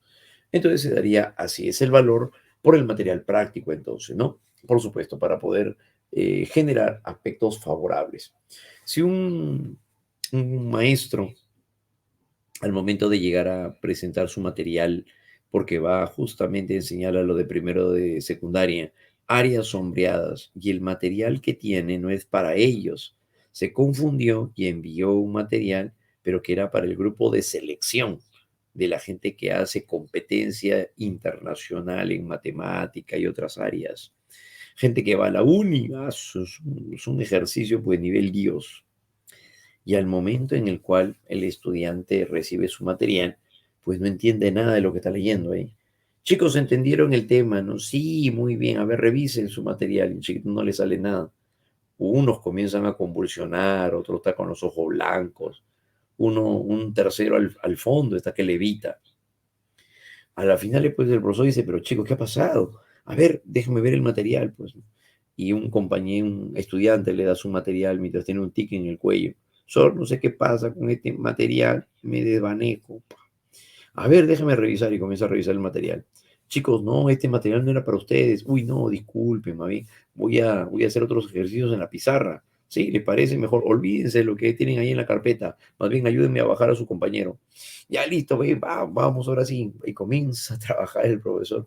Entonces, sucede que cuando el material se vuelve muy denso, el estudiante cree que no sabe y eso desfavorece también en su autoconcepto, porque el autoconcepto es lo que cree de sí mismo. Y hay estudiantes que pueden creer que no saben, hay estudiantes que creen que no nacieron para las matemáticas. Y eso ocurre porque su percepción de sí mismos va a ir de la mano con un nivel defectuoso de complejidad de ejercicios. Entonces es por eso, claro. Entonces no es que el estudiante no sepa, no es que el estudiante no nació para los números, le falta estimulación de bebé, no, no es eso. Lo que va a suceder es que más bien el uso del material no fue el más adecuado. Entonces, de tal manera que no le permite desenvolverse también así y sobre todo de esa manera, ¿ya? Entonces, como un elemento central. Muy bien. Entonces, eso se daría, ¿no? Claro. De esa manera, entonces, la idea muy importante sería a partir de esto, ¿no? Es el valor por el material práctico. ¿Qué sería lo más recomendable? Que en el avance el estudiante se vaya dando cuenta que está entendiendo. Avanza entonces una mitad de pizarra y el profesor le pregunta a lo mejor, chicos, ¿se entendió hasta acá? Sí, muy bien. A ver, resuelvan el ejercicio uno, 2 y 3. Y los chiquitos comienzan a resolver. ¿Por qué? Porque eso viene a ser un nivel básico. Claro, ¿no? Muy bien. Aumenta el nivel de dificultad. Chicos, a ver, ¿qué pasaría si esto lo elevamos al cuadrado? Miren esto. Pa, pa. A ver, resuelvan ahora 4, 5 y 6. Y los chiquitos comienzan a resolver y les salen los ejercicios. Ahora, ¿qué pasaría si esto lo elevamos al infinito menos 3? A ver, pa, pa. Y pa, comienzan los chiquitos a operar y les sale el ejercicio. Cuando ocurre eso, el estudiante se da cuenta que sabe. Vamos al ejercicio 15. En el ejercicio 15 van a aplicar todo lo que hemos visto anteriormente en la pizarra. Y el estudiante comienza a desarrollar, a revisar y le sale el ejercicio. Cuando le sale el ejercicio 15, que es el más complejo de todos, donde implica utilizar varios recursos de lo que ha aprendido durante el tema, finalmente el estudiante siente que sabe. Claro, entonces en este caso, cuando siente que sabe, eso le genera una actitud favorable al aprendizaje. Una actitud favorable en el aprendizaje. Claro, ¿no? Entonces eso va a llegar a ser entonces un elemento clave, pero por supuesto, para poder favorecer de manera también significativa. ¿Ya? ¿Listo? Muy bien, muchachos. Entonces, ese va a llegar a ser el plano que se va a llegar a trabajar en este caso. ¿Ya? Muy bien, muchachos. Entonces, ese es el aprendizaje significativo. ¿Bien? Muy bien. Entonces, eso es lo que vamos a llegar a encontrarnos a partir de ello. Muy bien. Aprendizaje observacional, ¿no? Excelente. Muy bien. A ver, una diapositiva anterior. Esta es la de el aprendizaje de Auswell, ¿ya? Muy bien. Albert Bandura. El aprendizaje basado en Albert Bandura, muy bien, va a estar íntimamente ligado ahora, o sea, a lo que es un aprendizaje, pero de tipo observacional. ¿Qué significa? Que el aprendizaje se va a llegar a dar por observación y por la imitación de un modelo. Un pequeñito que observa a su tío cómo fuma, al día siguiente en el kinder se fuma su crayola. Reproduce la conducta de un modelo. Claro. La pequeña ve a mamá cuando se maquilla. Luego, cuando entra a su habitación, se mira al espejo y utiliza su maquillaje. Entonces, la pequeña queda al final como Anabel, pero lo que ha hecho es reproducir la conducta de la mamá, que es reproducir un comportamiento al final, ¿no? Claro, a eso se refiere. Entonces, eso sería desde el punto de vista de Albert Bandura. Claro, el aprendizaje va a llegar a darse por observación y la imitación de modelos. Aquí vamos a encontrar también otros nombres. Es importante esto para que no lo sorprendan. ¿Con qué otro nombre lo van a encontrar? Bueno, pues para eso tenemos el aprendizaje vicario. Se le llama también aprendizaje social, aprendizaje por imitación, aprendizaje por modelamiento, aprendizaje sociocognitivo, miren todo esto, y aprendizaje cognitivo social. Claro. Entonces, todos esos nombres refieren acerca de lo mismo, no se olviden, refiere acerca de lo mismo. Entonces, según esta teoría, la adquisición, esta teoría se produce por la adquisición y que depende principalmente de la atención puesta al comportamiento de otras personas, consideradas como modelos a imitar. como modelos a imitar, ¿ya? De esa manera. Eh, y eso sucede más en personas sin padres. Por el contrario, más bien, tendría que darse más bien con los padres, porque con los padres serían los modelos. Claro, es menos probable. Claro, o sea, también se puede dar en niños huérfanos, digamos, pero siempre y cuando tengan a alguien de quien copiar. Claro, ¿no? Pero principalmente se va a llegar a dar también en los niños con papá, pues claro, porque los papás sirven de modelos, pues al revés más bien sería, ¿ya? Y eso haría que se reproduzca la conducta de modelo, pues, ¿no? Claro, eso es lo que va a suceder. ¿Listo? Muy bien, entonces eso es lo que va a suceder, ¿no? Es que yo veo a chicos que imitan a los fumones de la esquina. Oye, ¿dónde vives? Ya, bueno, pero hay que tener cuidado, que tener cuidado, pues claro, y puede reproducirse en conductas disfuncionales también. Claro, claro, entonces sí, mejor queda, sí, que quédate en tu casa, mejor. Pero en este caso sí es probable porque van a encontrarlos como modelos, pues. Sí, los van a encontrar como modelos, ¿no? Entonces hay chicos que son escolares, ahí está, ¿no? Y chicos escolares, cuarto, quinto y secundaria, juegan fútbol los fines de semana, pero las personas que también juegan fútbol son muchachos que fuman, drogan, se drogan, beben alcohol, entonces es probable que también reproduzca ese comportamiento, pues, porque son modelos. Claro, entonces los modelos no siempre van a ser los papás, por lo general y cuando son niños es así, pero no siempre, más adelante van creciendo y van cambiando el comportamiento. Claro, más adelante el adolescente no siempre copia la conducta del padre luego, sino que llega a copiar la conducta del amigo, de otra persona, un joven mayor, a lo mejor que también tiene cierto impacto a nivel social, entonces es diferente, ¿no? Claro, imita la conducta de sus artistas favoritos, de sus actores, cantantes, entre otros, ¿no? O sea, también se imitan otro tipo de conductas, no solamente los padres, bueno, eso cuando, sobre todo más cuando se es niño, pero más adelante pueden ir cambiando también los modelos, claro, ¿no? Muy bien, entonces eso es lo que va a suceder, ¿correcto? Porque para más tiempo, bueno, la persona sí también puede ocurrir el imitar la conducta según el tiempo que se comparta con alguien, ¿no? La mayoría fuese dipsómano, dice, ¿no? Claro que sí, ¿no? Eso sería. Hay personas incluso, no sé si a ustedes les habrá pasado, que cuando llegan a estar con alguien, ya que lo han comentado, llegan a estar con alguien muy frecuentemente, se les pega algunas formas de su comportamiento.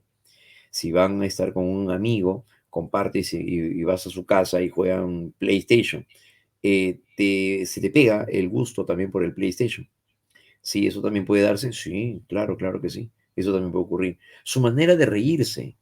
Observa su forma de reírse y es el compartir tanto con esa otra persona que llegas a reproducir parte del comportamiento que tiene el otro. ¿También se puede dar eso? Sí, pero por supuesto.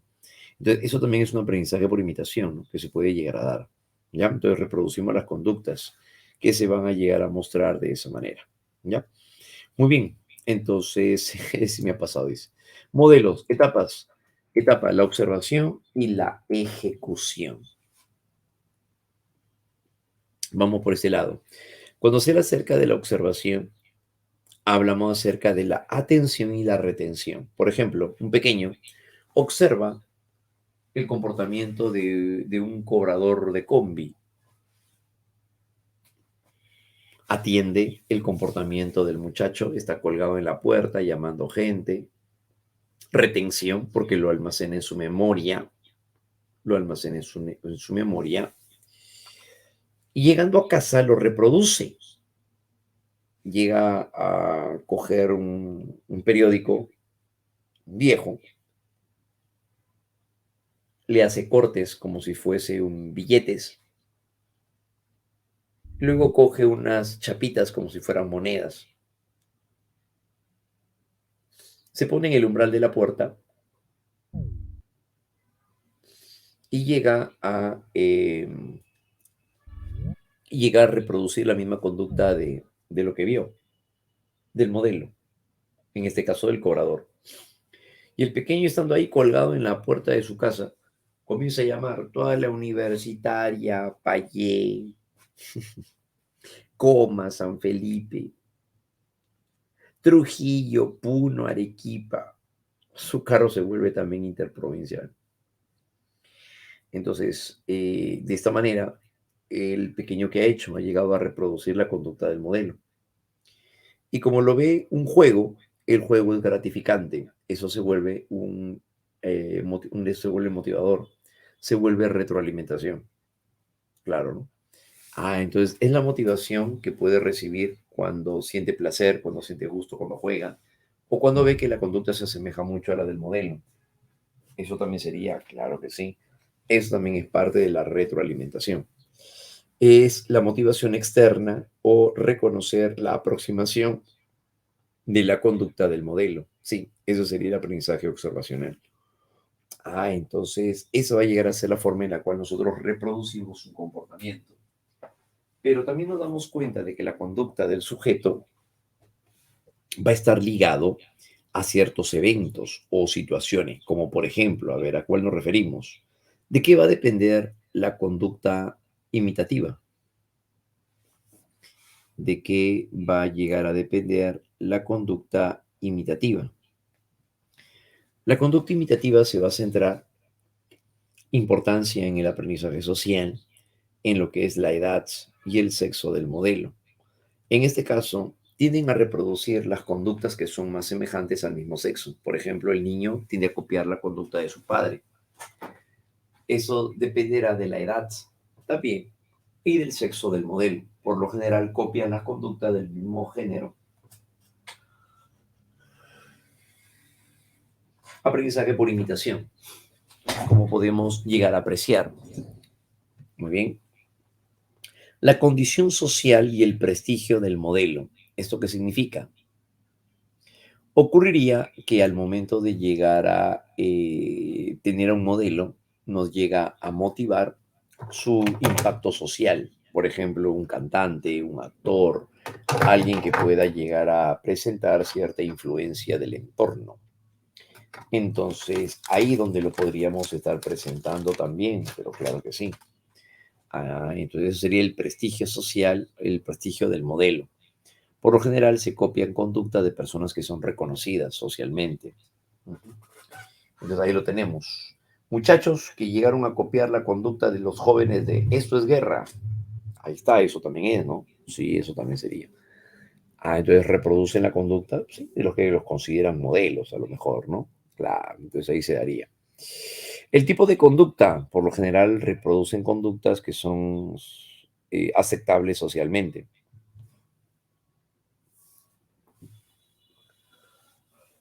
Conductas aceptables socialmente, tipo de conducta. Como por ejemplo las conductas que pueden llegar a ser más de tipo eh, social. am, Nos referimos a una conducta que pueda llegar a presentarse, pero ahora digamos en el plano ético, moral. Entonces, ese tipo de conductas también tienden a reproducirse, ¿no? Se va a llegar a presentar de esa manera.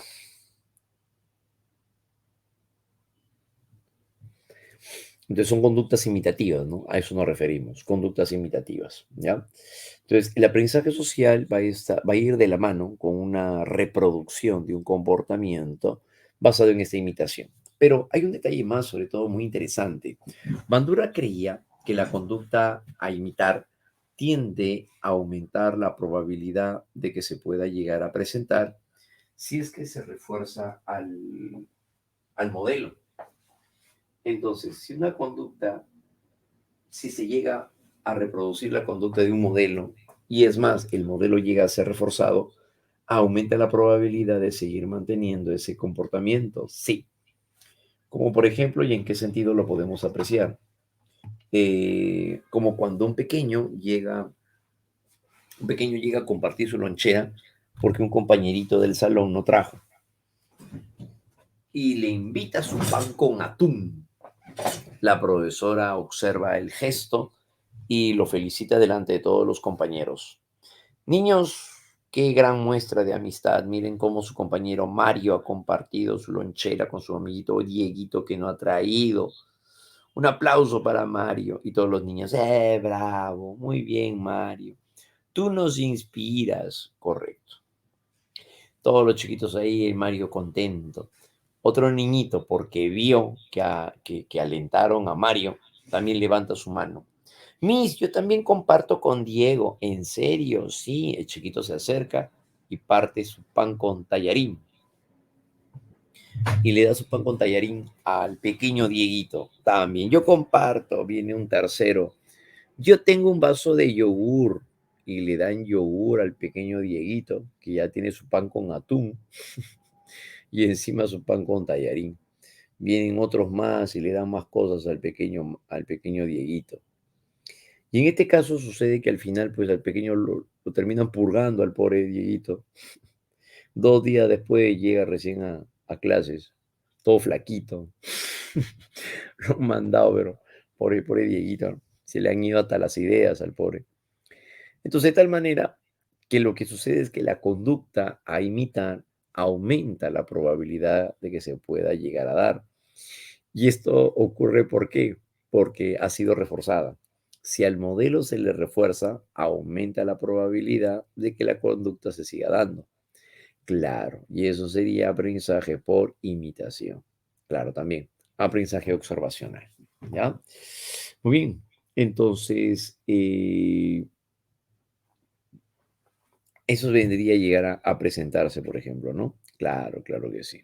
¿Listo? Que a mí me dieron todas las aceitunas y se la paparon caída porque no les gustaba. Listo, muy bien, así es. Claro, claro que sí. Ah, ya, una más.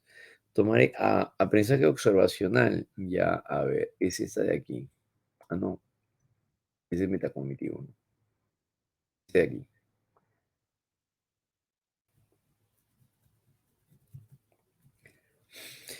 Bien, listo. Ahora sí, ¿no? Ya, excelente, muchachos. Muy bien. Entonces, ese va a llegar a darse todos los elementos que se van a llegar a presentar en la conducta por imitación. Ahora, hay un detalle muy interesante, ¿ah?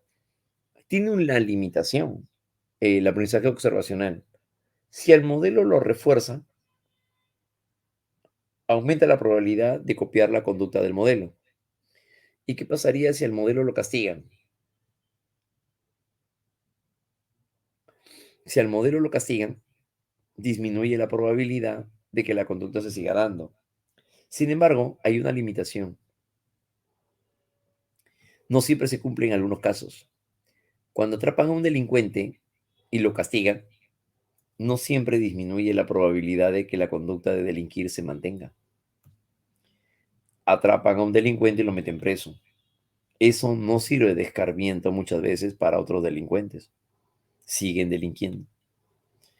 Entonces ven que al modelo lo castigan, pero eso no es impedimento para que ellos puedan seguir delinquiendo. Entonces no siempre se cumpliría en este caso, claro. Esa es una de las observaciones que le hacen a la teoría de Bandura. En ciertos casos va a poder llegar a impactar, a influenciar, pero no siempre va a generar un impacto hacia el aprendizaje, ¿no? Claro. Ujú. Entonces eso estaría sucediendo, ¿no? Pero bueno, ¿no? Lo que pasa es que también lo curioso es que la conducta del ser humano es bastante complicada. Claro, ¿no? Entonces, por más que se tengan los recursos, muchas veces no se opta por realizar el comportamiento apropiado.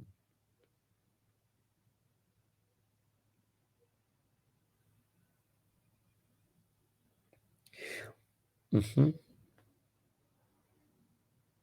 Las teorías cognitivas son más diversas que en el caso del conductual. Bueno, claro, hay más campo de investigación también por ese lado, por los diversos contextos. Creo que más es por eso, porque hay diversos contextos dentro del ámbito educativo y psicoterapéutico.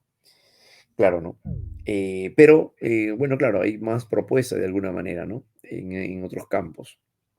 Pero claro, el aspecto conductista también es importante y se tienen también otros modelos, solo que a ustedes no les vienen otros modelos, ¿no? Sino más que el condicionamiento clásico y el condicionamiento operante y se acabó, ¿no?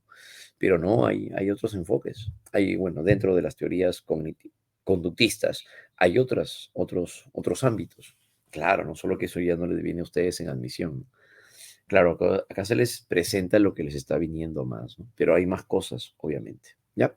Muy bien, chicos, seguimos. Ya nos está ganando el tiempo, ¿ya? El niño que actuaba como cobrador se da imitación diferida, claro. Sí, pues sería una imitación diferida porque se da cuando la conducta ya no está el modelo, pues.